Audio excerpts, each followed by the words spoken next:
Um escravo fugitivo desaparece nas sombras do Império Romano e, de alguma forma, vai parar do lado do prisioneiro mais famoso do cristianismo. E o que acontece depois é explosivo. A menor carta que Paulo já escreveu talvez seja também uma das mais perigosas, não por causa de teologia ou profecia, mas porque em silêncio ele ataca toda a estrutura social de Roma. Não é uma carta para uma igreja, não é uma carta para uma cidade ou para um pastor. Filemon é um apelo profundamente pessoal de um homem para outro, sobre perdão, dignidade, o que acontece quando o evangelho entra direto no meio de um relacionamento quebrado. E 2000 anos depois, as pessoas ainda discutem essa carta. Por que Paulo arriscou a sua reputação por causa de um escravo fugitivo? Por que Filemon pode ser um dos livros mais silenciosamente revolucionários de toda a Bíblia? Então vamos lá, qual é o mundo por trás da carta a Filemon? Enquanto estava preso em Roma, entre 60 e 62, Paulo escreve uma carta para Filemon, um cristão rico que vive na cidade de Colossos. Mas o centro da história gira em torno de outro homem, Onésimo. Ao que tudo indica, Onésimo era escravo de Filemon e de alguma forma fugiu. Pelas leis romanas, escravos fugitivos podiam enfrentar punições brutais, mas durante a fuga, Onésimo encontra quem? Paulo, e ele se torna um seguidor de Jesus, e ele cria um vínculo profundo com o apóstolo. E agora Paulo decide mandá-lo de volta, o que por si só já é chocante, né? Mas, em vez de exigir obediência com autoridade apostólica, Paulo escreve com uma ternura incomum, com uma vulnerabilidade emocional surpreendente. Paulo pede reconciliação. Ele quer que Filemon receba Onésimo de volta não como propriedade, mas como um irmão em Cristo. E aqui estão 3 insights que podem mudar a forma como você lê essa pequena carta.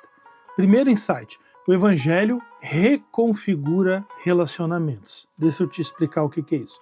Essa carta parece pequena demais para fazer diferenças, né? Não tem milagres, não tem visões, não tem grandes debates, é só uma mensagem pessoal, tá bom? Uma carta realmente muito pequena. Mas o que Paulo faz aqui é radical. O Império Romano era construído sobre uma hierarquia rígida. Escravos praticamente não tinham direitos, senhores tinham poder absoluto, a sociedade dependia de cada um ficar no seu devido lugar. E então Paulo introduz uma realidade completamente nova. Ele diz para Filemon receber Onésimo não mais como escravo, mas acima de escravo, como um irmão amado. Isso é dinamite no mundo antigo, mas não como uma revolução política, é uma transformação de identidade.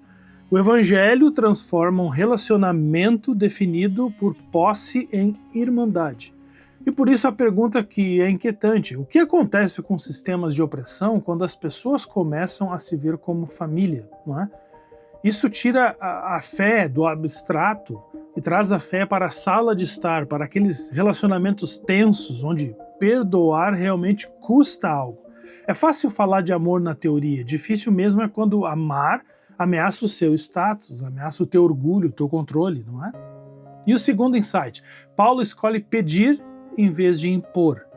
Paulo diz a Filemon: prefiro fazer um apelo com base no amor, eu, Paulo, já velho e agora também prisioneiro de Cristo Jesus. Paulo está vivendo aquilo que ele está pedindo.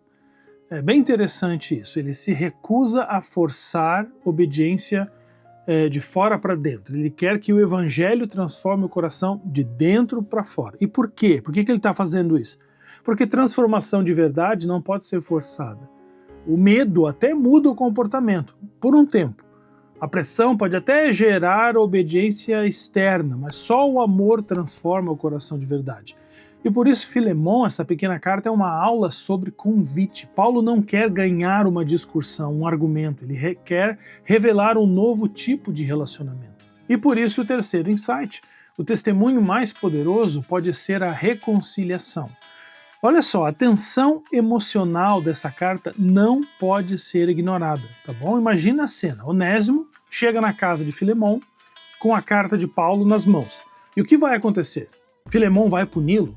Filemon vai rejeitá-lo? Filemon vai humilhá-lo ou vai recebê-lo como família? A fé em Jesus se espalhou pelo mundo romano não só através de pregações, mas através de comunidades onde relacionamentos impossíveis se tornaram possíveis. Por exemplo, judeus e gentios ricos e pobres, escravos e livres. Pessoas que normalmente estariam separadas agora sentavam à mesma mesa. Reconciliação não é algo leve, ela custa caro.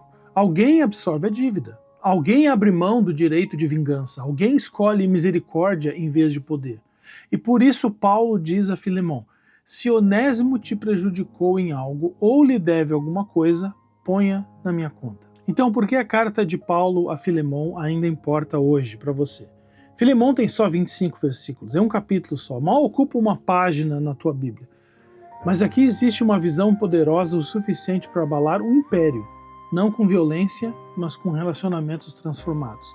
Essa carta faz perguntas desconfortáveis que ainda nos confrontam hoje. Será que as pessoas podem realmente mudar?